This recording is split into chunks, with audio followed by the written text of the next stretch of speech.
How's it going, guys? Jacob Rothenberg here. Welcome to Scaling to Six Figures. This is likely going to be the most in-depth video I've ever put out for free on YouTube.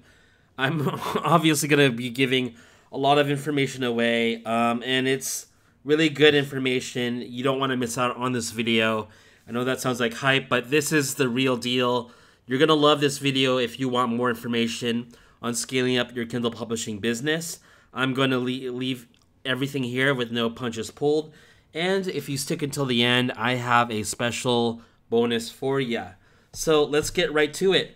This video is going to be about developing a six-figure infrastructure for your publishing business. So let's get on with that. So a quick about me. I've owned my publishing business for nearly 4 years now, in case you don't know who I am. With that, I've been primarily focused on Amazon Kindle publishing. After that, I was able to quit my job to go, quote, full-time with a publishing business in 2018. So I did start my business in January of 2017, and I was able to quit for good in September of 2018. Sorry, memory got a little fuzzy there. I am actually, as well, formally educated, so I do have my college degree. I graduated from UC Davis when I was 16 years old. I used to be a child prodigy. And I also have a master's in business administration. So, you know, formal education isn't everything, but there's no denying having an MBA, being formally educated, does give a little bit of an edge when it comes to theoretical practice and understanding the book smarts of running a business. Now that said, I also have in-field experience. I've been working in the corporate world for over 13 years. So from the time that I was until the time I was 17 years old, till I quit when I was 30 years old, I have been working in an office environment. My career was mostly spent for an international sales company, and I also worked in a management position within there. So I do have corporate experience as well and understand the hierarchy needed and the infrastructure needed to run a full-scale business. So you might be wondering, why is infrastructure important? Jacob, why are we having this lesson at all? Look, the truth is you can't scale to a meaningful level being a solopreneur. Now, can you get your business to a point where you can pay your rent, pay your mortgage, and maybe even quit your job with making $3,000 or $4,000 a month? Sure, that's definitely possible. It's going to be a lot of work. It's going to likely be at least a part-time job for you in addition to working a full-time job. Sure, it's possible. But when it comes to making the big bucks, the big moolah, you need to be running a full-scale staff. So if you want to make $10,000, $15,000, $20,000, I know I'm putting numbers here for you to dream about, but the most I personally know that I've seen someone make in a single month is $150,000. And the most I've personally coached someone myself to making is $80,000 in a single month revenue. December of Q4, of course. Now, along with designing a staff and having staff in place, that allows you to create more time for yourself and spend less time on tasks, especially tasks you don't particularly enjoy doing. So personally, I hate editing books. I can enjoy writing. I actually do enjoy some design work, and I don't mind formatting. But I hate editing at all costs. I refuse to edit my own books, and I would rather have that outsourced. So I don't waste my time being frustrated and not enjoying my time editing books. Instead, I can outsource that and create more time for myself to either work on other aspects of the business or just for my own personal time. I'm actually on vacation right now as I'm making this video for y'all. So instead of editing, I'm doing this video for you all as a favor. And most importantly, to a great extent, the business should be able to function without your daily, hour-to-hour, minute-to-minute, constant involvement. Now, I'm a believer that a CEO doesn't need to be present. I'm a believer that you should be engaged with your business. But if the business can't run without you being present every day, every hour, you're really not running a business. You're just self-employed and running your own show, doing your own freelance work. But if you are able to have staff in place that can at least facilitate work and have things done while you're away or busy doing something else, that's what it's all about. So that's why infrastructure is important. So, with that said, this is my publishing business. This is not a blueprint of someone else's theoretical publishing business. I am not making up some third-party account of how a publishing business should be run. This is my business. And I have made this a little bit simplified because we'll go into each of these aspects of the business in today's video.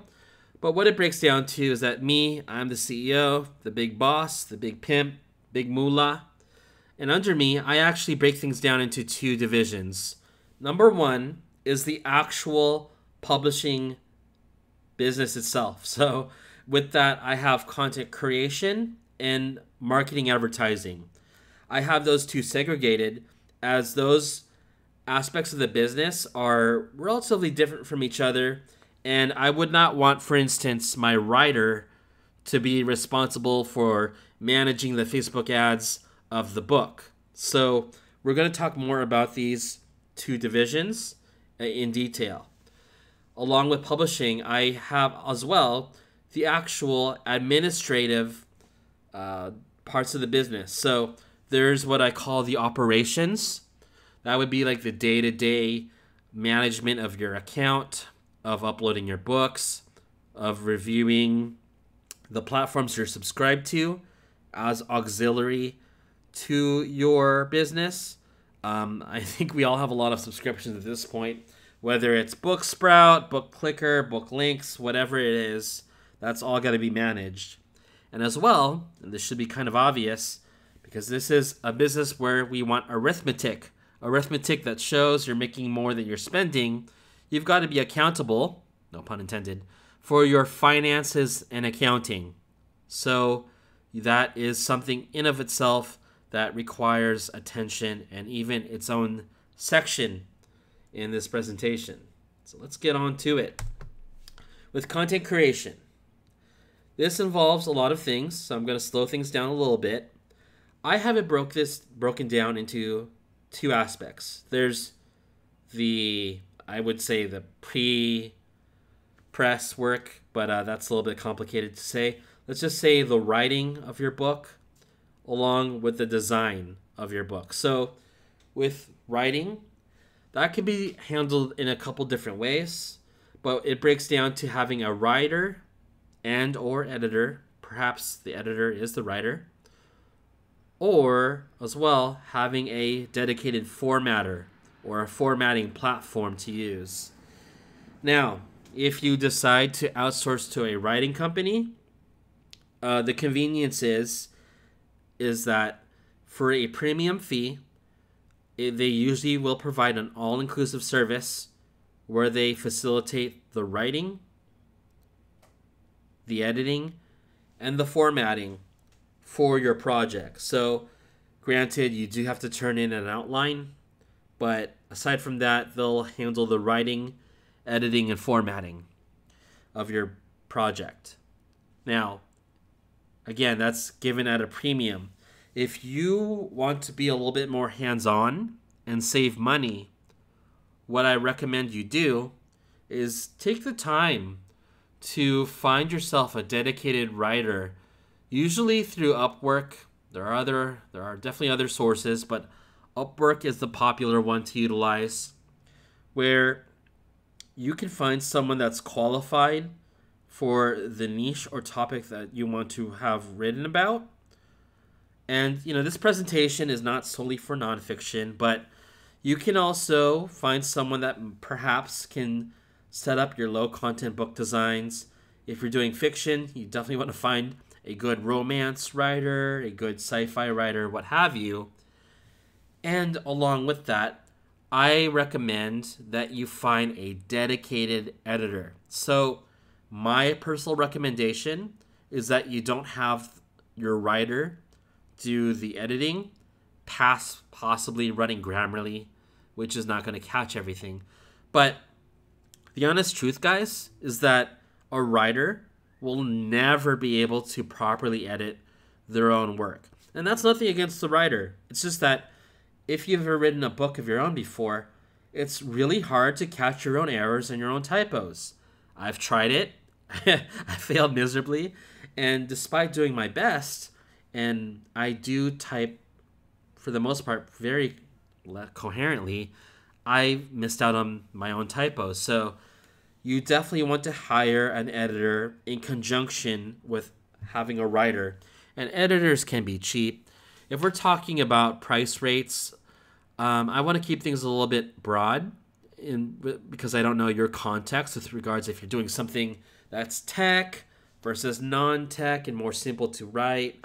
But you can expect to pay perhaps around 0.003 per word edited. So that's like a third of a penny per word to have your book edited. So if we're talking about a 30,000 word book being edited, that's $100. Pretty affordable, I would say. Not breaking the bank. If you are running a full-scale business, it's worthwhile. Now, along with formatting, this is a special one with formatting. If you know anything about formatting, especially in nonfiction, you can format your own book in 5 to 10 minutes. I have done it several times. However, if you've got something more sophisticated, such as setting up a bundle to be created, I personally struggle a little bit with making bundles for nonfiction books. That's when I would actually just outsource the work and hire someone who really knows their craft with formatting. So you can go on Fiverr to have that done.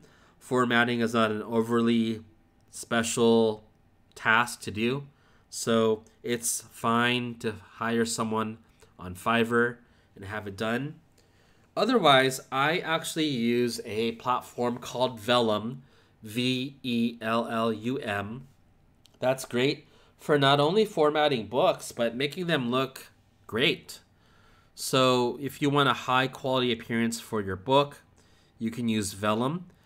I don't have an affiliate link or anything of that sort. I'm just telling you what I use.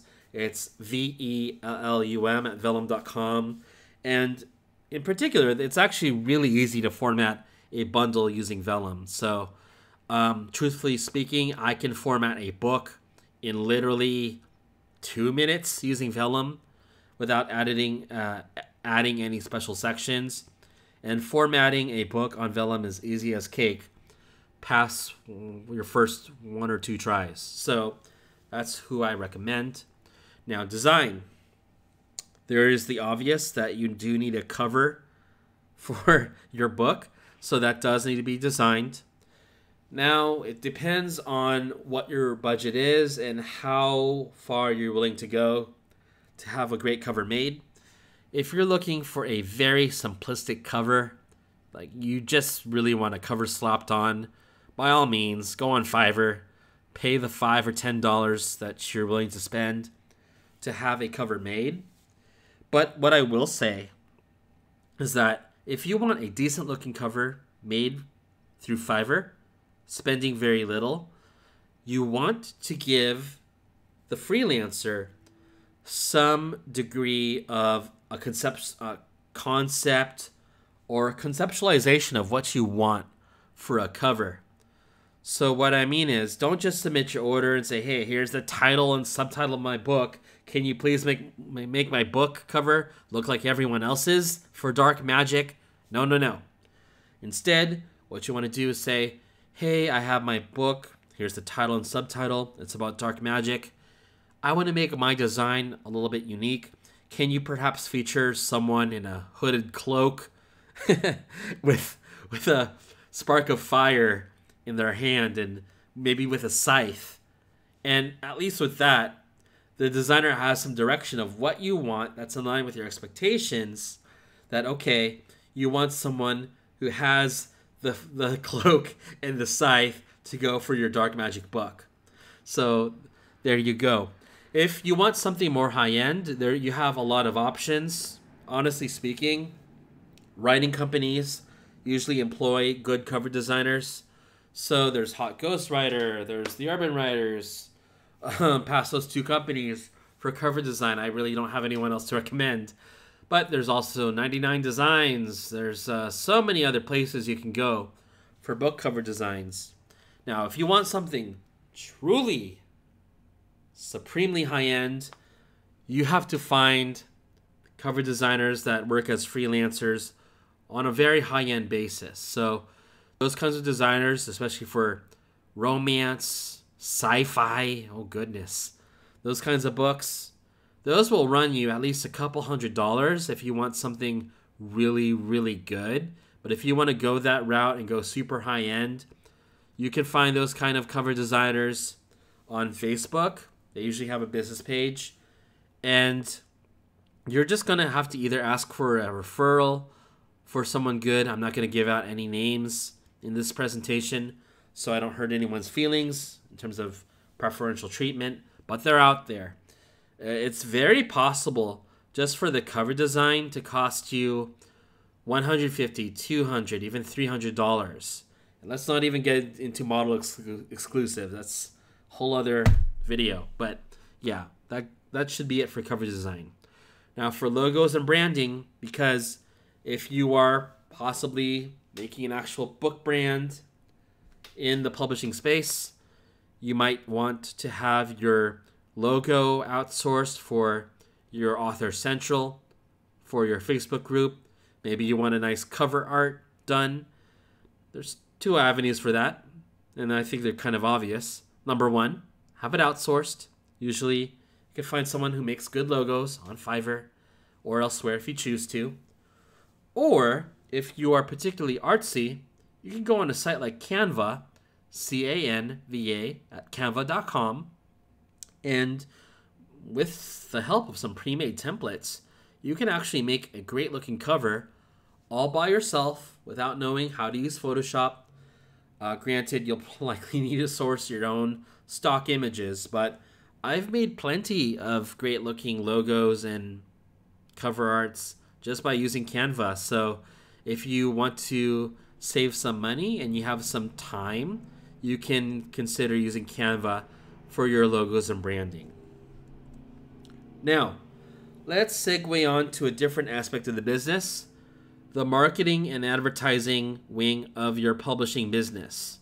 So by marketing and advertising, I am referring to the actual book marketing. So we want eyeballs, we want impressions on your product page, on your book page. And along with that, we also want to facilitate your platforms that are using for marketing. So that could be your email newsletter that you have subscribers towards. You could have an art team that needs to review your book and leave reviews for it on Amazon. And along with that, you've got your Facebook group or any third-party website group that you might have.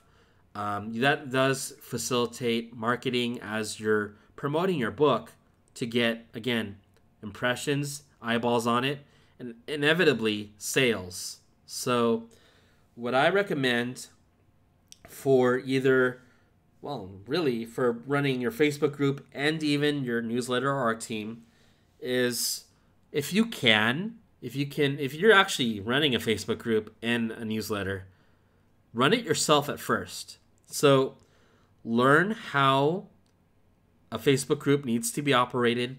Learn how to actually initially grow a Facebook group yourself, because you can't expect some VA you're hiring to grow your group from 0 to 100,000 members. Instead, try your best to handle running the group yourself and take it from 0 to 1,000 members. And that's nothing hard to do. Honestly, what'll suffice is sufficient activity. And the Facebook group is making one post a day. Honestly, what is one post a day? Now, I've been lazy with doing that myself. I know what it's like to find it as a chore. But if you're serious about growing your brand, spending 5 minutes to write one post a day won't kill you. And likewise, with running your email list, your newsletter list, you want to learn how to run the platform yourself, just in case you can't have someone manage it properly, or if your staff gets sick, whatever the case is. Learn how to run things yourself, because you don't want to be screwed over when you're having to run it yourself.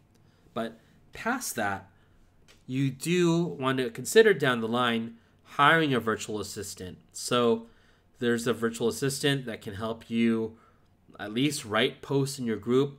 They can be the admin of your group and just accept members who are wanting to join and make posts and interact and facilitate engagement. Likewise, you can have a VA run your newsletter. If you're in fiction, you can have a VA gather and facilitate your books, newsletter swaps, not review swaps, book swaps, and also coordinate your ARC team. So again, an ARC team could be as simple as finding members in your Facebook group who are willing to review your book for free in exchange for a review. You can, down the line, hire a VA to manage those group of readers, to give out the book, and then make sure that they leave a review for it upon launch. So that's my advice on marketing. Now for ads, for advertisements, this is something that is more, I'd say, high level. But for your Amazon ads and third-party platform ads, if you're using Facebook, if you're using Google, obviously, starting out, you'll be running them yourself. Now, if you choose to, down the line, there are other options for having them managed. I know there's a platform called Helium that claims to manage your ads using AI. I am not going to endorse Helium as I have not used them myself. And they honestly do seem to be more of an FBA Amazon ads solution. So that I'm referring to drop shipping and physical products that are not related to books. But if you want to look at Helium, that's something that you can use to manage your ads. Likewise, maybe you have a colleague, maybe you have a publishing friend that's really good at running ads. Maybe you can pay them a monthly stipend, a monthly retainer. Add them on as an editor to your advertising account. That can be done legitimately through Amazon ads, and they can manage your ads for you. So there is that option. Likewise, with Facebook ads and such, if you aren't running them yourself, there are definitely agencies out there that can do it for you. At the simplest level, maybe you can find a publishing friend or someone in a publishing group who is really good at running those kinds of ads and can run them for you. And if you're looking for someone, talk to me. So, I think this is the last piece of the business that we'll talk about in this video, is the administrative wing of your publishing business. So, I'm referring to, first off, the account management of your business. That refers to actually accessing and operating your KDP, your Amazon KDP account, Ingram Spark, Draft2 Digital, Lulu Press, whatever platforms you might be using, ACX. All those do require operation. It can't be automated by AI. So someone needs to go in there and upload your books. Someone needs to go in there and change things and even contact Amazon, contact Ingram through the portal, through KDP, through Ingram, etc. Now, this is my opinion, and I am entitled to my opinion, but I recommend you do not outsource the operation of your account to someone else. Don't hire a VA to run and manage your KDP account. Because a couple of reasons why. Number one, it's blatantly against the terms of service on KDP. If you take a few minutes to read KDP's terms of service, it's against the rules for more than one operator on an account. So with that regard, that's not my opinion, that's a fact. And you risk losing your account by having a VA run the account. And honestly, it's going to be really obvious if they're not using a VPN, if they're logging in from another country. It's kind of obvious that if you logged in 5 minutes ago from Oregon and 5 minutes later you're logging in from the Philippines, okay, there's more than one operator on this account. And secondly, though I have not seen or heard a case of this, you also risk having the VA steal your account. They can hijack it by changing the name, address, email, and number, and you're kind of screwed from there for the most part. And yeah, I guess you could contact Amazon in hopes of retrieving your account, but that's honestly a big pain in the ass that you can avoid just by keeping the account to yourself so that you don't risk having it hijacked. That's just me. Along with that, there are third-party platforms that you're likely using or will be using to facilitate running your business. So if you're starting out, the most obvious one I think will be like Get Book Report or AK Report, Reader Links, whatever, for like reporting your revenue accurately.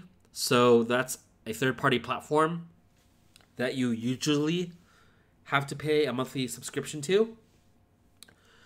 So obviously that needs to be managed. And, you know, for something like that, if you're using Reader Links where you can share the login without giving up your KDP console, that's worthwhile. Like working with a VA that's perhaps doing your bookkeeping, or just you need to see the stats and sales of your books. That's fine. When it comes to like other third-party platforms that you could be using, maybe it's Smart URL, maybe it's Booksprout. Those are okay to outsource too. You're not really risking a lot, so long as they're doing a proper job, they're actually doing the tasks they're supposed to. That's great. And along with that, I would consider this its own wing, is email and social media communication. So if you're like me, from time to time, you do get emails from Amazon, you do get emails from ACX, you do get emails from the writing company that you're working with, from the designer or freelancer you're working with. That's business email. Someone needs to at least read, check, and possibly respond to those emails. So I myself handle my own business emails. I don't outsource that. I don't see a lot of harm in outsourcing it, but I'm still to a degree involved with my business, and I am involved enough to where I read and respond to my own emails. Likewise, you might be doing a lot of social media communication. I do for what I do. So that could be your Facebook group, all that. That's kind of related to marketing, but I wanted to lump it in here in case it's not related to marketing. So if you're just handling a lot of messages coming in about your book, perhaps, so maybe someone's reporting typos in your book and they're Facebook DMing your pen name, your book brand, that's administrative communication. So that does need to be handled as well. If you want, you can delegate that, you can outsource that. I personally handle most of that myself. So that breaks down administrative. Now, I did actually want to show you one other aspect of your business, and this should have been obvious to me, is your finances and accounting. Now, I am not a CPA. I'm not a financial expert. I'm not licensed to give you financial advice or accounting advice. But what I will say is that you do have to consider having your bookkeeping done. So that means documenting your revenues and expenses. You can, if you want to be fancy, do a statement of cash flows. You can just do a cash flow statement with Microsoft Excel. Basically, if you want to keep it super simple, just log your expenses and your revenue gained. So you definitely want to have all that recorded month to month, maybe even week to week, along with doing internal audits. So I do this at least, I'd say 3 times a week, 4 times a week myself, is actually take the time to look through your debit card statements, your credit card statements. Just make sure there's no weird charges. Make sure you're not being overcharged. Maybe there's a subscription that you're still paying for that you want to discontinue because you're not using it, because you're smart. You don't want to waste money. Take the time to look through your credit card statement and make sure you're not wasting money on a subscription you're no longer using. And that's why it helps to also have a clear picture of your financials by having a statement of cash flow to show, are you making money? And hey, if you're not making money, what can you cut? Or what are you wasting money on that could otherwise help you achieve more profitability? So consider that. Now, you can hire a bookkeeper. Bookkeepers are actually very affordable. You can, if you want, hire them through Upwork. Maybe you can find a bookkeeper on Fiverr. I haven't tried myself. But you can find a bookkeeper that's either dedicated to you. You'll likely have to find someone from the Philippines who could be dedicated if you're running a big operation. Or you can find someone who can work very part-time for you and manage your books in that regard. Now, I did want to segregate bookkeeping from actual accounting, although bookkeeping is a division of accounting. I am more so referring to your taxes. And tax time can either be a very stressful and frustrating time, or it can be a time where you're prepared, you know what to expect, and it's relatively painless or pain-free. So you don't want to be the kind of man or woman upon tax time, hey, I've got a week left, holy shit, I've got to prepare my taxes, I have all these charges I didn't keep receipts of, I have my statements here, oh my gosh, what do I do? No. What you want to do, and this is advice I can give you, is work with a full-time CPA, work with an accountant. Don't plan on just doing taxes yourself and expect knowing every nuance of your state's tax law. There might be some exceptions, some ways to write off certain things you wouldn't expect by talking to a CPA. So I work with an accountant, and I save a lot of money by working with an accountant. So definitely work with a CPA in your state. Now, I'm not going to obviously recommend you a CPA because you want someone who's an expert at your state's tax laws and provisions, but find someone who is good. And honestly, a publishing business has nothing sophisticated. Just because you're running an online business doesn't mean it's anything special. You're just running an online business where money comes in and out. That's it. It's gonna be pain-free. My first year ever doing taxes for my publishing business, my first year ever, I think I grossed something like $15,000. It took me 2 hours to prepare my taxes for that. And last year it took me about, I'd say 16 actual hours of prepping documents. So just make sure you prep your documents, have everything nicely filed and organized, hand them into your CPA, let he or she do their magic. Along with that, and this is something your CPA can do, along with perhaps, if you want, talking to a lawyer regarding this, is your corporate structure. So there are various benefits to running an S Corp. There are various benefits perhaps to running a C Corp. Perhaps you want to still run as an LLC or a sole proprietorship. I'm not going to tell you what to do. That's not my expertise. But what I will say is talk to an accountant, or if you want, talk to a lawyer regarding the best corporate structure that makes sense for you. You do get various write-offs with an S Corp, but it's more complicated, more sophisticated. Maybe it makes more sense for you to run and operate as an LLC. I don't know your context. I don't know your background. So speak with someone who can see your business more in depth and help you with what makes the most sense for your business. Now, that should cover just about everything as far as the basics of developing your infrastructure for your business. So if you have any questions, you can either leave a comment below on YouTube or on Facebook if that's where you're reading this, and I'll help you to the most extent that I can. However, and this is getting towards the end, if you're really serious about scaling, if you really want to learn more about automating your publishing business, learning how to not just what staff to employ, but how to properly employ staff, how to properly manage them, and how to properly train them so that you don't just have staff, but you have great staff who can really take care of all aspects of your business and give you more time and less stress for your business, because you can take a lot of time working on this business that can be very stressful. If you're serious about scaling up, I implore you to check out Juan Bourne's program. I actually did an interview with him a few months back on my channel. You can check that out later. But if you are wanting to really automate this business and you're at a level where you're making at least $3,000 or $5,000 a month, you're ready to really scale up. So it's called Automated Scaling for Publishers. Yes, this is kind of an upsell, but by no means are you required to buy it.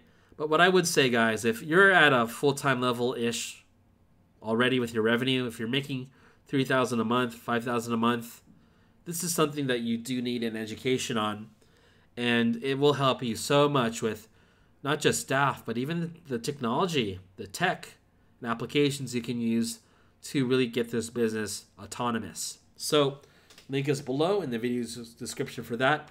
Otherwise, guys, let me know how you like this lesson. We'll have more lessons like this, believe it or not, in the channel shortly. And if you have any questions, otherwise, leave them below.